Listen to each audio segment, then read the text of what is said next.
Hi, welcome back to recipe room. നമുക്കിന്നിവിടെ perfect ആയിട്ടുള്ള ഒരു പൊരിച്ചപത്രിയുടെ റെസിപ്പി നോക്കാം. അതിനു മുന്നേ നമ്മുടെ വീഡിയോ ആദ്യമായിട്ട് കാണുന്നവർ ചാനൽ ഒന്ന് സബ്സ്ക്രൈബ് ചെയ്ത് സപ്പോർട്ട് ചെയ്യണേ.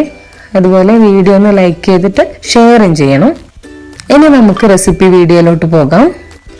ആദ്യം തന്നെ ഒരു മസാലക്കൂട്ട് തയ്യാറാക്കാൻ വേണ്ടിയിട്ട് ഒരു 15 അല്ലി ചെറിയ ഉള്ളിയും 10 അല്ലി വെളുത്തുള്ളിയും 2 പച്ചമുളകും 1 മുറി തേങ്ങയും കൂടെ 1 ടീസ്പൂൺ ചെറിയ ജീരകവും ഒന്ന് മിക്സിയിലിട്ടിട്ട് ക്രഷ് ചെയ്തെടുത്തിട്ട് വരാം. ഒട്ടും വെള്ളമൊന്നും ചേർക്കാതെ വേണം കേട്ടോ മിക്സ് ചെയ്തെടുക്കാൻ വേണ്ടിയിട്ട്. ഇത് ഈ ഒരു രീതിയിൽ നമുക്ക് ക്രഷ് ചെയ്തെടുക്കാം. ചെറിയുള്ളിയും പച്ചമുളകൊക്കെ നമുക്ക് ഇങ്ങനെ കാണാം, പീസുകൾ കുഞ്ഞു പീസുകൾ കിടക്കുന്നത്. ആ സമയം കൊണ്ട് നമുക്ക് ആവശ്യമായിട്ടുള്ള ഫ്ലോർ അളന്നെടുക്കാം. കറക്റ്റ് 1 kg ഫ്ലോർ കൊണ്ടാണ് ഞാനിവിടെ പത്തിരി ഇന്ന് ഉണ്ടാക്കുന്നത്. അപ്പം ഞാൻ 1/2 kg മൈദയും 1/2 kg അളവിൽ അരിപ്പൊടിയാണ് കേട്ടോ അളന്നെടുക്കുന്നത്. എന്നിട്ടിത് ടോട്ടലായിട്ട് ഒന്ന് മിക്സ് ചെയ്ത് കൊടുക്കാം. ജസ്റ്റ് ഇങ്ങനെ സീവ് ചെയ്യേണ്ട ആവശ്യമൊന്നുമില്ല, ജസ്റ്റ് ഒന്ന് സ്പാച്ചുല കൊണ്ട് തന്നെ ഒന്ന് മിക്സ് ചെയ്തെടുത്താൽ മതി. ഇത് ഈ ഒരു രീതിയിലാണ് ഞാൻ മിക്സ് ചെയ്തെടുക്കുന്നത്. അത്യാവശ്യം ഒരു കുഴിയുള്ള പാത്രമാണ് കേട്ടോ ഞാൻ ഇവിടെ മാവ് തയ്യാറാക്കാൻ വേണ്ടി എടുത്തിട്ടുള്ളത്. ആ പാത്രം അത്യാവശ്യം നന്നായിട്ട് തന്നെ ചൂടായതിനു ശേഷം ഞാൻ ഇതിലേക്ക് 3 ടേബിൾ സ്പൂൺ പശു നെയ്യാണ് ഒഴിച്ചു കൊടുക്കുന്നത്. പകരം വെളിച്ചെണ്ണയും യൂസ് ചെയ്യാം കേട്ടോ. നല്ലൊരു ഫ്ലേവർ കിട്ടാൻ വേണ്ടിയിട്ടാണ് പശു നെയ്യ് ഉപയോഗിക്കുന്നത്. അത് മാവ് കുഴച്ചാലും പിന്നെ പൊരിച്ച് കഴിയോളും അതിൻ്റെ ആ ഒരു ഫ്ലേവർ ഇങ്ങനെ തങ്ങി നിൽക്കും കേട്ടോ നെയ്യ് യൂസ് ചെയ്യുകയാണെങ്കിൽ. അങ്ങനെ എണ്ണ ചൂടായതിനു ശേഷം നമുക്കതിലേക്ക് ഈ മസാല കൂട്ടിയിട്ടിട്ട് ഇളക്കി കൊടുക്കാം. ഈ കൂട്ടിയിട്ടതിന് ശേഷം ഫ്ലെയിം ഒന്ന് കുറച്ച് വെക്കുന്നത് നല്ലതായിരിക്കും. ഇതിലുള്ള ചെറിയുള്ളിയുടെയും വെളുത്തുള്ളിയുടെ ഒക്കെ ആ ഒരു പച്ച മണം മാറുന്നവരെ ഒന്ന് നന്നായിട്ട് മിക്സ് ചെയ്ത് കൊടുക്കണം. ഒരുപാട് കളറൊന്നും മാറിപ്പോവാതെ നോക്കണം കേട്ടോ. ആ സമയം കൊണ്ട് നമ്മൾ ആ ഒരു ഫ്ലോറിനെ ഏതെങ്കിലും ഒരു പാത്രത്തിലേക്ക് അളന്നെടുത്തിട്ട് ആ ഒരു പാത്രത്തിന് കറക്റ്റ് അളവിൽ തന്നെ വെള്ളം ചേർത്ത് കൊടുക്കാം. ഞാനിവിടെ 2.5 കപ്പ് ഫ്ലോറിന് 2.5 കപ്പ് വെള്ളം ചേർത്ത് കൊടുത്തിട്ടുണ്ട്. പിന്നെ ഞാനിതിലേക്ക് ചേർത്ത് കൊടുത്തിട്ടുള്ള നല്ല തിളച്ച വെള്ളമാണ്. അതുകൊണ്ട് തന്നെ ഈ മസാലക്കൂട്ടും വെള്ളമൊക്കെ പെട്ടെന്ന് തന്നെ വീണ്ടും ഒന്ന് തിളച്ച് മിക്സായി വന്നിട്ടുണ്ട്. അതിലേക്ക് നമുക്കിനി ഈ മാവ് ചേർത്ത് കൊടുക്കാം. പെട്ടെന്ന് തന്നെ ഇത് ഒരു പരുവത്തിൽ ആയി കിട്ടും കേട്ടോ, നമുക്ക് വാടി കിട്ടും. ആദ്യം ഒരു 1/4 ഭാഗത്തോളം ഇട്ട് ഒന്ന് മിക്സ് ആക്കിയതിന് ശേഷം ബാക്കി മുഴുവനായിട്ട് അതിലേക്ക് തട്ടിക്കൊടുക്കാം. നിങ്ങൾ ചെറിയൊരു പോർഷൻ മാത്രമാണ് വാട്ടിയെടുക്കുന്നുള്ളെങ്കിൽ ഒരുമിച്ച് തട്ടിക്കൊടുക്കുന്നതിനും കുഴപ്പമൊന്നുമില്ല കേട്ടോ. ഒരു മീഡിയം ഫ്ലെയിമിലിട്ടത് അത്യാവശ്യം നന്നായിട്ടൊരു 3 മിനിറ്റ് തന്നെ അത് വാട്ടിയെടുക്കണം. മൈദ ആയതുകൊണ്ട് തന്നെ കട്ട പിടിക്കാൻ ചാൻസ് വളരെ കുറവാണ്. അങ്ങനെ 2-3 മിനിറ്റ് നേരം നല്ലോണം വാട്ടിയെടുത്തതിന് ശേഷം നമുക്ക് അതിലേക്ക് കുറച്ച് എള്ള് ഇട്ട് കൊടുക്കാം കേട്ടോ. എള്ള് നല്ലൊരു ടേസ്റ്റാണ്, ഓപ്ഷണലാണ്, വേണമെങ്കിൽ മാത്രം ഇട്ട് കൊടുത്താൽ മതി. നല്ലൊരു ടേസ്റ്റുമാണ്. ഫ്രൈ ചെയ്ത് കഴിഞ്ഞിട്ടുണ്ടെങ്കിൽ പത്തിരി കാണാൻ നല്ല ലുക്കുമായിരിക്കും. ഇനി വാട്ടലെല്ലാം കഴിഞ്ഞു. ഇനി ഇത് മൊത്തം ഒന്ന് നന്നായിട്ട് മിക്സ് ചെയ്തെടുക്കുക. ഇനി ഞാനിത് കൗണ്ടർ ടോപ്പിലേക്ക് മുഴുവനായിട്ട് തട്ടി കൊടുത്തിട്ട് കൗണ്ടർ ടോപ്പിൽ നിന്നാണ് ഇത് നന്നായിട്ട് കുഴച്ചെടുക്കുന്നത് കേട്ടോ. കൗണ്ടർ ടോപ്പൊക്കെ നന്നായിട്ട് ക്ലീൻ ചെയ്തതിന് ശേഷം മുഴുവനായിട്ട് തട്ടിക്കൊടുത്ത് ചൂടോടെ തന്നെ ഇത് കുഴച്ചെടുക്കുന്നുണ്ട്. നല്ല ചൂടാണ്, ഹാൻഡിൽ ചെയ്യാനൊക്കെ കുറച്ച് ബുദ്ധിമുട്ടായിരിക്കും.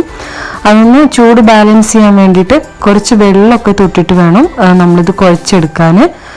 അങ്ങനെ മുഴുവൻ മാവ് നന്നായിട്ട് കുഴച്ച് എടുക്കുന്നുണ്ട്. ഒട്ടും കട്ടയൊന്നും പിടിക്കില്ല. ഇത് കറക്റ്റ് അളവിലാണ് വെള്ളം എടുത്തെങ്കിൽ കട്ട പിടിക്കാൻ ചാൻസ് വളരെ കുറവാണ്. അങ്ങനെ മുഴുവൻ ബാറ്ററും നന്നായിട്ട് മിക്സ് ചെയ്ത് നല്ലൊരു ഡോ പരുവത്തിൽ എടുത്തിട്ടുണ്ട്. നമ്മൾ പ്രത്യേകം ശ്രദ്ധിക്കേണ്ടത് എത്രയാണോ നമ്മൾ പൊടിയെടുക്കുന്നത് ആ പാത്രത്തിൽ കറക്റ്റ് തന്നെ വെള്ളവും നമ്മൾ എടുക്കണം എന്നുള്ളതാണ്. അത്യാവശ്യം നല്ല തിക്നെസ്സിൽ നമ്മളിത് കട്ട് ചെയ്തെടുക്കണം. അതിന് വേണ്ടിയിട്ട് ഒരു നമുക്ക് ഇഷ്ടപ്പെടുന്നൊരു സൈസിലുള്ള ഒരു പാത്രമോ അടപ്പോ എന്തെങ്കിലും ആദ്യം തന്നെ നമ്മൾ കരുതി വെക്കണം കേട്ടോ. ഞാൻ ഒരു പാത്രമാണ് അതിനായിട്ട് എടുത്തിട്ടുള്ളത്. പിന്നെ ഇങ്ങനെ ഒരു കട്ടിങ് ഷീറ്റിൽ ഇട്ടിട്ടാണ് ഞാനിത് കട്ട് ചെയ്തെടുക്കുന്നത്. ഇത് കേക്കൊക്കെ ചെയ്യുന്ന സമയത്ത് ഉപയോഗിക്കുന്ന ഒരു മാറ്റാണ്. നമ്മൾ ആ ഒരു ഡോ കുഴച്ചതിന് ശേഷം കുറച്ച് സമയം ഞാൻ കാസറോളിൽ ഇട്ടിട്ട് സൂക്ഷിച്ചിട്ടുണ്ടായിരുന്നേ. അങ്ങനെ കുറച്ച് സമയം റെസ്റ്റിൽ വെക്കുകയാണെങ്കിൽ കുറച്ചുകൂടി നന്നായിട്ട് വരും. ഇങ്ങനെ മാറ്റിൻ്റെ ഒന്നും ഒരു ആവശ്യമില്ല കേട്ടോ. നമുക്ക് ഡയറക്റ്റ് കൗണ്ടർ ടോപ്പിൽ തന്നെ ഇട്ടിട്ട് ഇത് നന്നായിട്ട് പരത്തിയെടുക്കാം. നല്ല തിക്നെസ്സോട് കൂടിയിട്ട് വേണം കേട്ടോ ഇത് പരത്തിയെടുക്കാൻ. അങ്ങനെ ഡോയിൻ്റെ പകുതി പോർഷൻ എടുത്തിട്ട് ഒരേപോലെ ഈവനായിട്ട് തന്നെ പരത്തിയെടുക്കുന്നുണ്ട്. ഇങ്ങനൊരു പാത്രം യൂസ് ചെയ്തിട്ടാണ് കേട്ടോ ഞാൻ കട്ട് ചെയ്യുന്നത്. നല്ല സിമ്പിളാണേ, ഒട്ടും ഒട്ടിപ്പിടിക്കുകയൊന്നുമില്ല. അങ്ങനെ ഈ കാണുന്ന പോലെ തന്നെ നല്ല സിമ്പിളായിട്ട് ഇത് കട്ട് ചെയ്തെടുക്കാൻ വേണ്ടി പറ്റും.